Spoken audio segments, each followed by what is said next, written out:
Hi folks, thanks for joining us for today's webinar. My name is Matt. I work on the support team here at Tripleseat.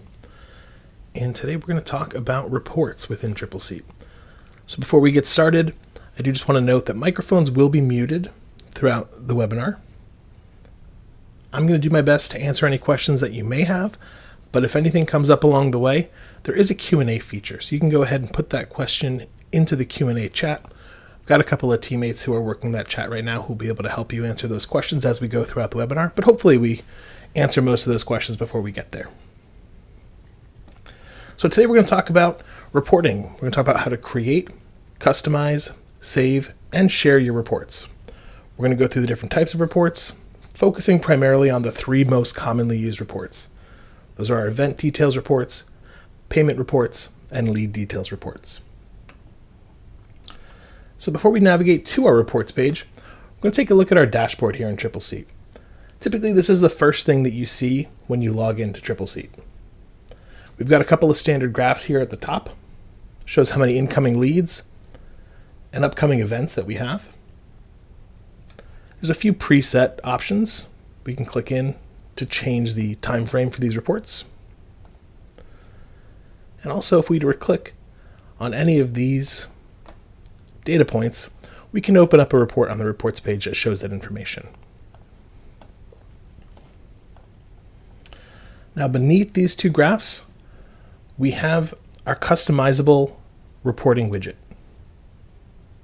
Those of you who have been with Tripleseat for a little while may remember there used to be a few graphs of reports that showed up on our reports page. We've moved those out here to our dashboard and we've made them a lot more robust and a lot more customizable. So what we can do is click Edit. We can add a graph to this widget here. Let's go ahead and add an events by status graph. And immediately just by clicking that, you see that we get this beautiful graph that shows us our events by status. The y-axis here is going to be the events grand total. And then across the bottom, we have the status, the different statuses of our events. If we click this little funnel right at the top, we can kind of adjust the parameters of this report. So let's say I want to see the number of events, our event count, instead of our grand total. And we can also adjust the event date for the events that will appear in this report. So I want to see everything from today through 90 days from now. We can also adjust the locations, the event owners, but we'll just run it as is. Now we see our event count by status for the next 90 days. So I can go ahead and click Save Changes. And now I'm going to have this graph on my dashboard when I log into Tripleseat each time. There's a bunch of different graphs in here that we can play around with. Take a look at events by style, leads by source. Really just some great kind of quick snapshot information for when you first log in that you may want to see. So I definitely recommend going through and playing with those, especially for folks who remember those more static graphs that appeared on the reports page. You can replicate all that information right here, and like I said, in a much more robust and customizable fashion. So speaking of that reports page, let's click over there now.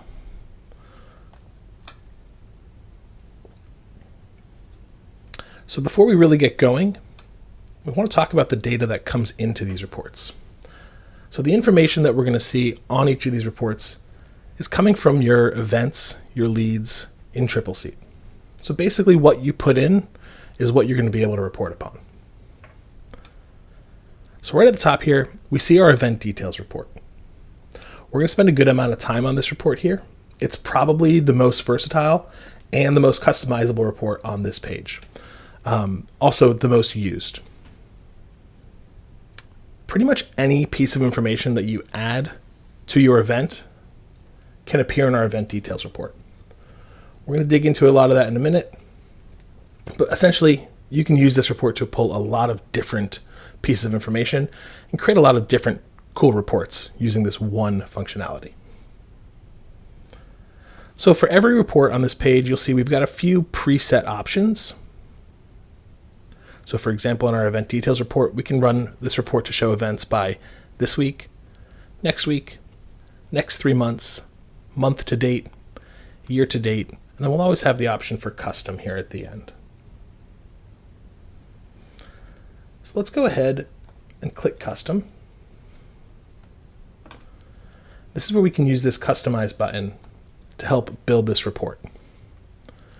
And on our customize page here, we've got 5 tabs across the top.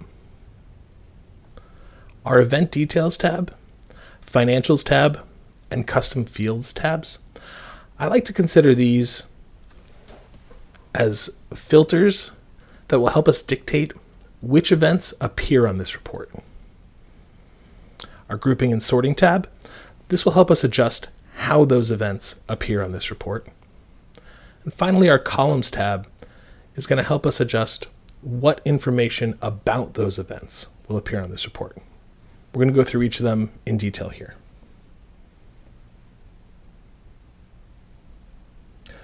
So on our event details tab, we've got a bunch of different options. So we can, for example, let's take a look at events that have an event date last month. We can also filter this by the status of the event. So if we only want to see definite and closed events, we can check those off here.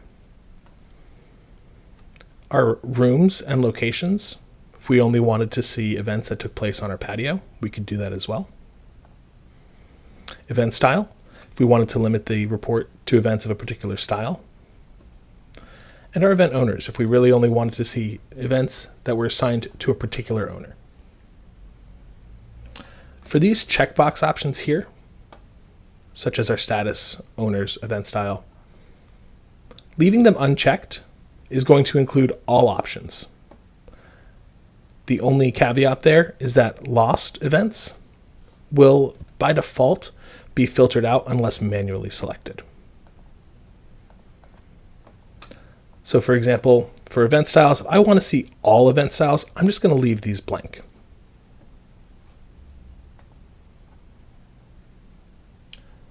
It's also important to note that these filters are going to work in conjunction with one another. So what that means is that if there's an event that falls within this date range, but has a status that I haven't checked off down here, it's not going to appear in this report.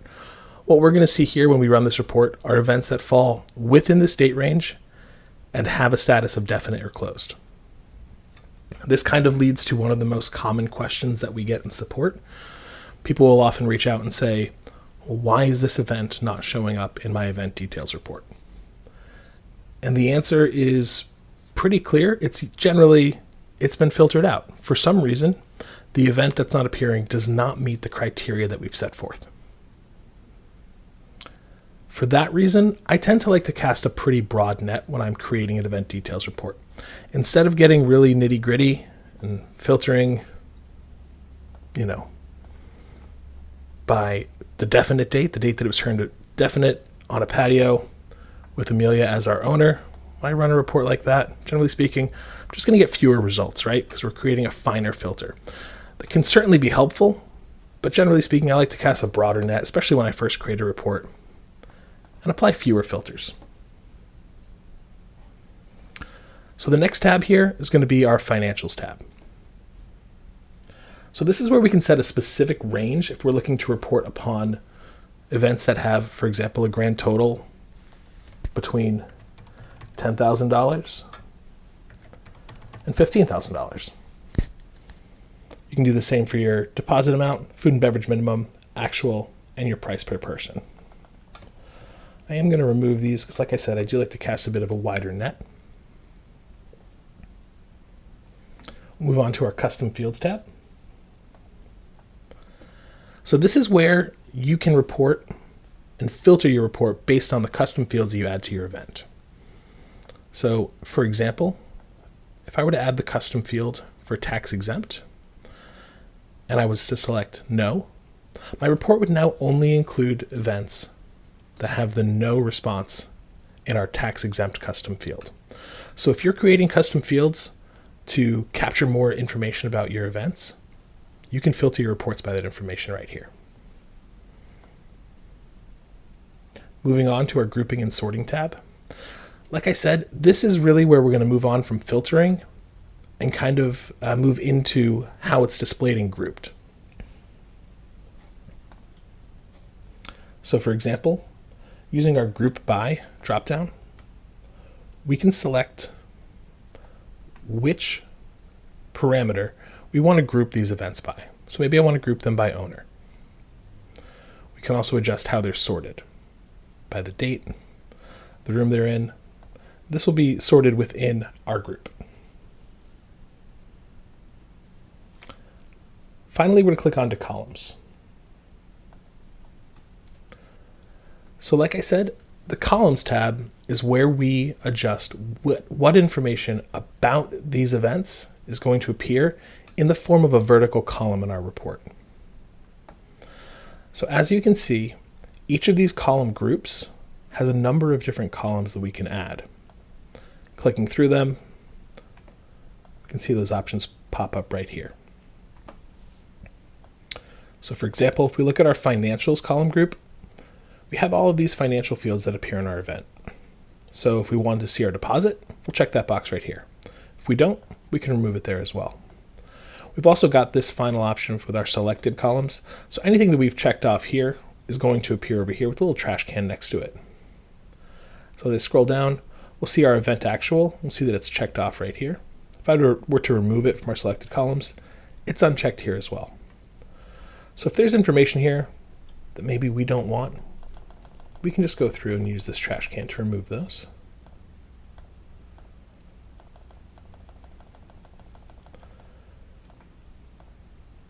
Starting with a bit more of a bare bones report, if you will. So we do have our actual and our grand total here for financials. A lot of folks will ask what the difference between these two financial fields is. Our actual, very similar to the subtotal on your events. So this is going to be our menu items, your food, your beverage, before taxes, fees, gratuity, before any of those billing details are applied.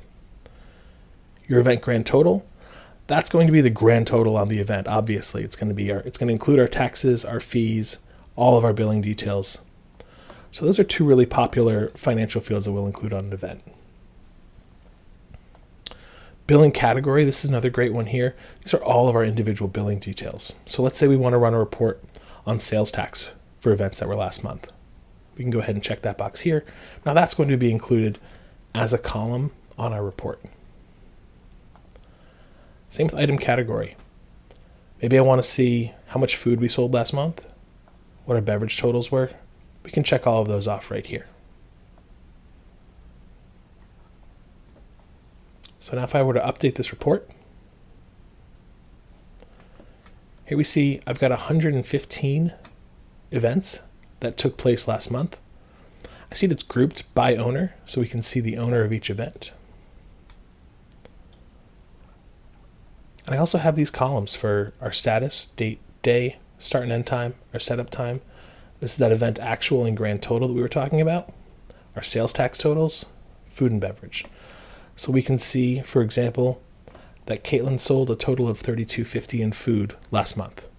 Really great report to pull information like that. This is also great. Beneath each grouping, we do have a subtotal here. So no matter how we group the report, we're going to end up with this little subtotal at the bottom of each grouping. Now, what do I do with this report after I've created it? If this is something that I want to come back to, I want to view often, I can come up here and I can save this report. I can give it a name. Call it Matt's Event Detail Report.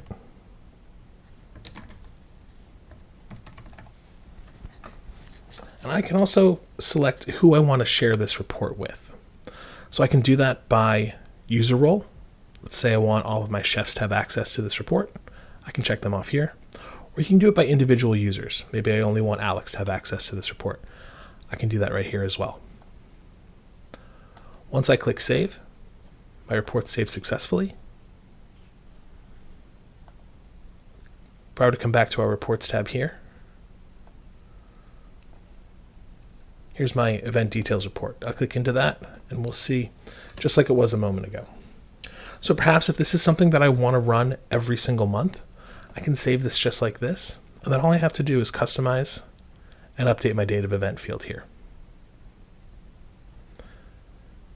The other thing I can do once I've created a report is I can export it. So I click that export button. Now I've got a CSV file of this report. I can open that in Excel and Numbers, however you adjust your spreadsheets. Now I've got a file that I can take. I can download that. I can have it offline and not need to worry about being connected to the internet to view this information if I wanted. So you can see that that file downloaded pretty quickly there. However, there may be scenarios where we have more than 115 events on a report. Let's just click into our year-to-date report here. And here we see we've got 548 events on this report. Now, for performance purposes, if you're viewing a report of this size in Tripleseat, you'll see that it's going to be limited to 250 rows. So what that means is that all 548 events are not going to appear right here. It's only going to show 250 of them. But they do exist in this report, and this report can be exported. So we'll go ahead and we'll click export. And when we do, it's going to tell us that this has been queued for export. We're going to get an email as soon as it's done. So it's generating that report for us. It's going to send it over to our email momentarily. When we do that, if we click back over on the Reports tab here, we have an option up here that says My Exported Reports. So you can click in there.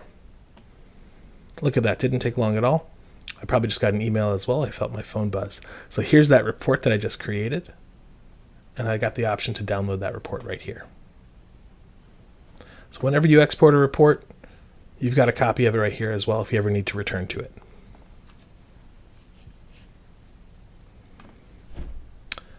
So I know we've been talking a lot about events and our event details report. If your venue uses a lot of bookings as opposed to events, and you have your payments and documents on the booking level, not on the event level, we do have a booking details report down here. It's going to operate in really the same way. It's just going to pull information from the booking level and not from the event level. Just figured I'd put that caveat out there for those of us who are using the bookings. All right, so we're going to move on from our event details report. We'll talk a little bit about our event payments report. So once again, we see a couple of pre-built options right here. We've got outstanding, overdue, paid, as well as we've always got our custom button here at the end. Something we hear a lot of in support is what's the difference between outstanding and overdue? So outstanding, this is going to be anything that has not been marked as paid. Overdue is going to be anything that's not been marked as paid, but has a due date assigned to it, and that due date has passed. So if a payment is unpaid, but has a due date set till tomorrow, it won't show up as overdue, but it will show up in our outstanding report. Let's dig into a paid payments report a little bit. So I'm going to come over here, I'm going to click the preset option for a paid payments report. I have an inkling that this is going to be rather large, so it's going to take a moment to load. But this is definitely one of the most common reports that we're asked about.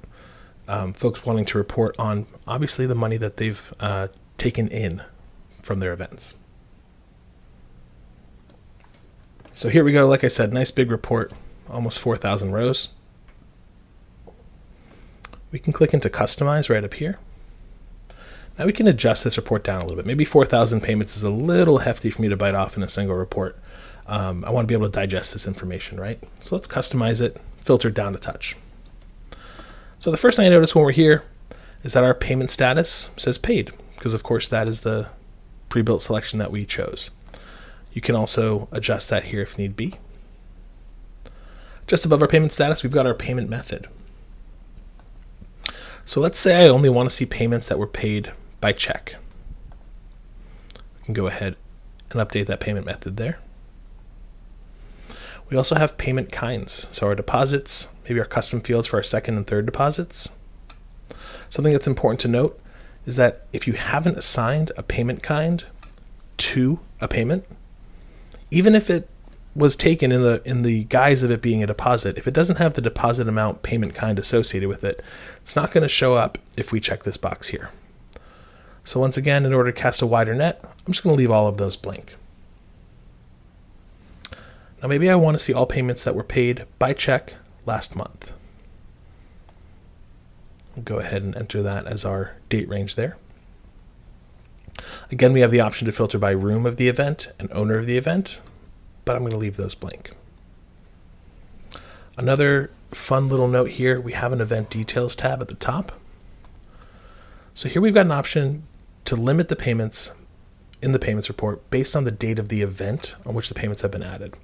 So a really great example might be if I want to report on payments that were made in the year 2023, I can adjust my paid payment report to a date range,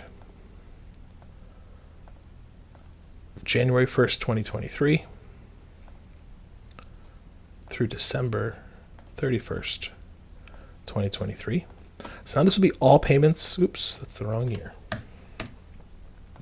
This will be all payments that were paid last year.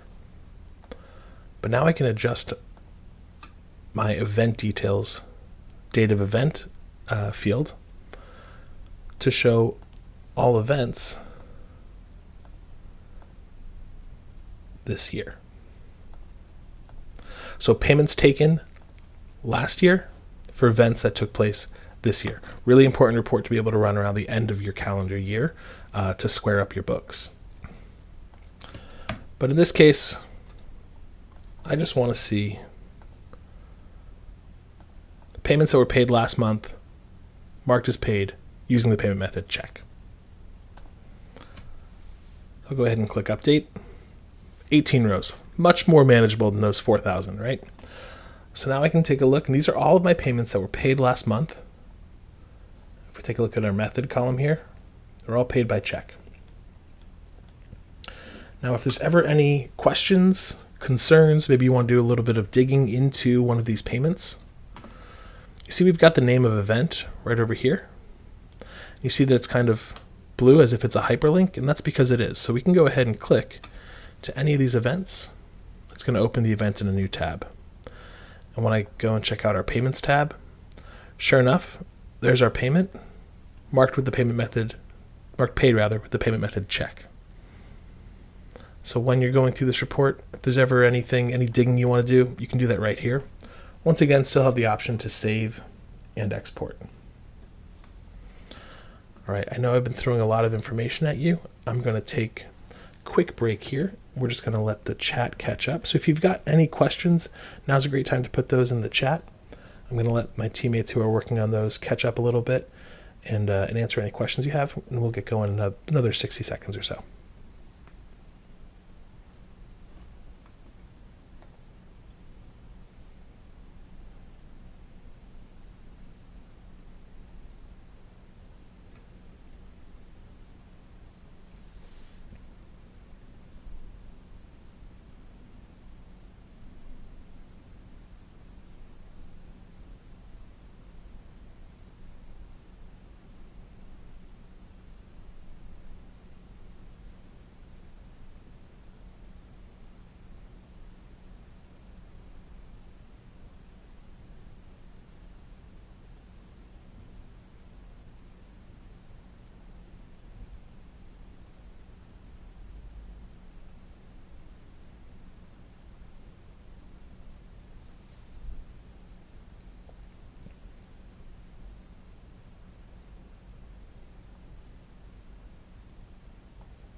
All right, we're going to keep moving along, but if there are questions that come up, don't hesitate to put those in the Q&A chat there.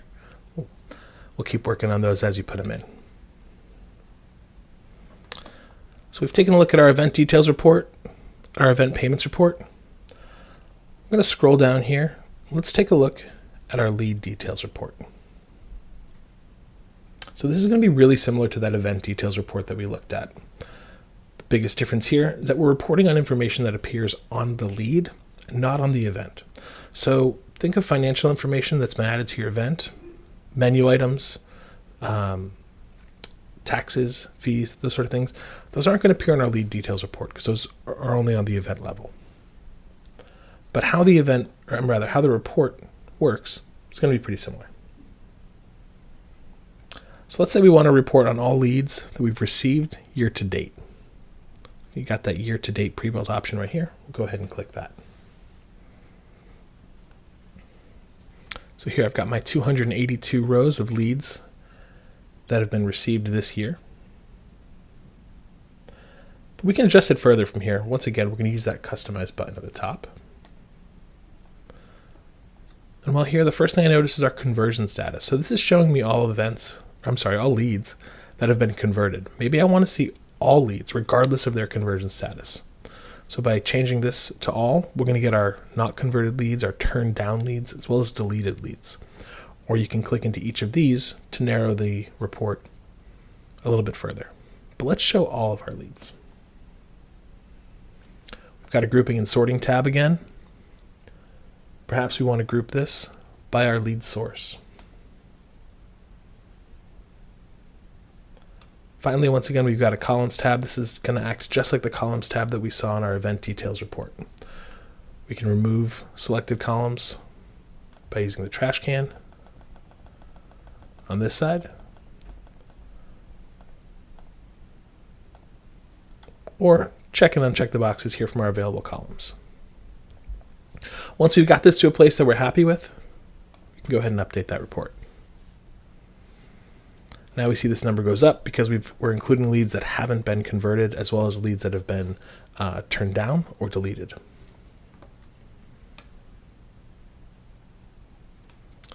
As we scroll through, we're going to see those really nice headers again for our lead sources. So all of our leads where the lead source is Facebook, leads that come in with no source, or leads that are received through email.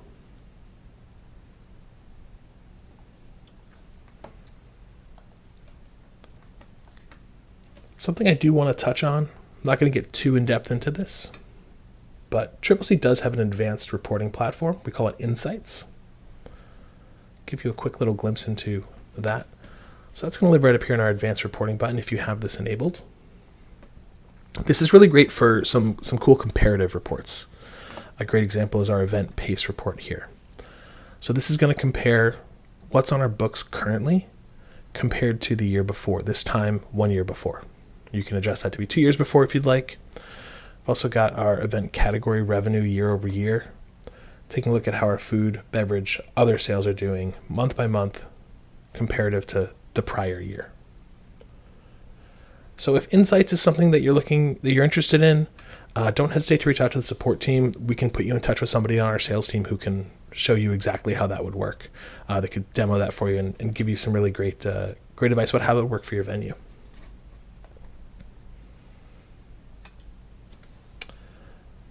All right, folks. Well, that kind of brings us to the end of our time together. It's important to note that a recording of this webinar will be sent out to everyone who's registered.